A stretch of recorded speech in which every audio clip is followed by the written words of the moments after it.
आता फायनली आपण बनवणार आहोत लटकन, कारण स्पेशली हा जो पॅटर्न बनवलेला आहे त्या लटकननी खूप छान लुक येतो त्याचं. तर लटकन बनवण्यासाठी मेन फॅब्रिक मी घेतलेला आहे. ठीक आहे, मेन फॅब्रिक घेतलंय आणि ते 4 फोल्ड करायचं आहे, 1 आणि 2 चौकोन व्यवस्थित घेऊन फोल्ड करायचं आहे. 2.5 इंचावरती गोलाकार पद्धतीने मार्क करायचं आहे.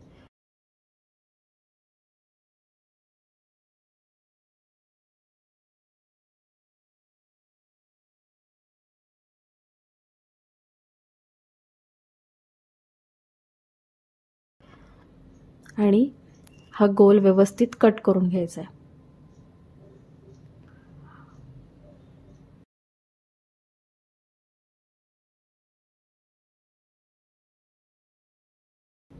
अशा पद्धतीने मी हे कट केलंय. हा एक गोल तयार झालाय. असाच ह्याचा आपल्याला एक लटकन तयार होणार आहे. तर अशाच प्रकारचे मी सगळे गोल असे कट करून घेणार आहे. तुम्ही एक साईडला ह्याला अस्तर पण जोडू शकता. आता हे गोल जो आहे तुम्ही मध्यात कट केलाय आणि त्याची कर्व जी बाजू आहे ती स्टिच करून घेतली, व्यवस्थित नॉचेस दिलेत आणि उलटवून घेतली. अशाच प्रकारचे मी भरपूर असे गोलचे तुम्हाला जेवढे लटकन हवेत तेवढे तुम्ही कट करून घ्या आणि ते अशा पद्धतीने तयार करून घ्या स्टिच करून. नंतर ह्याला छान इस्त्री फिरवून घ्यायची.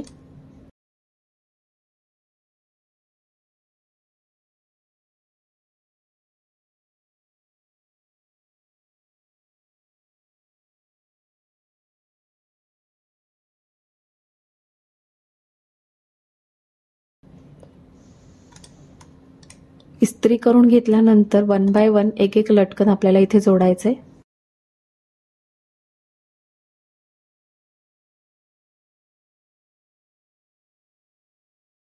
तर बघा अशा पद्धतीने मी हे एक लटकन जोडून घेतलंय. आता दुसऱ्या लटकन आणि पहिल्या लटकनमध्ये साधारणतः दोरीमध्ये 1 इंचाचा गॅप ठेवायचा आणि अशा पद्धतीने हे स्टिच करून उलटवून घ्यायचं. तर मी 3 ची लेअर बनवलेली आहे. 4 ची, 5 ची, 6 ची लेअर अजून सुंदर दिसते.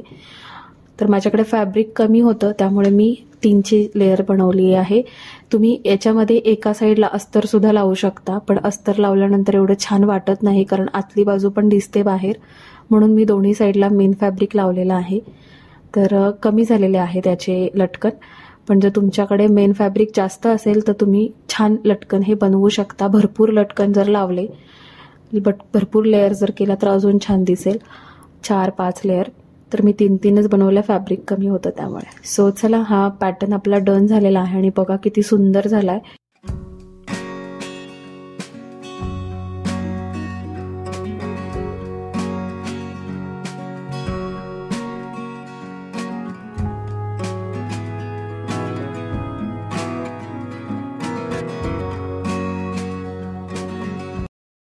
कमेंट करून नक्की सांगा कसा झालाय, तुम्हाला आवडलाय का?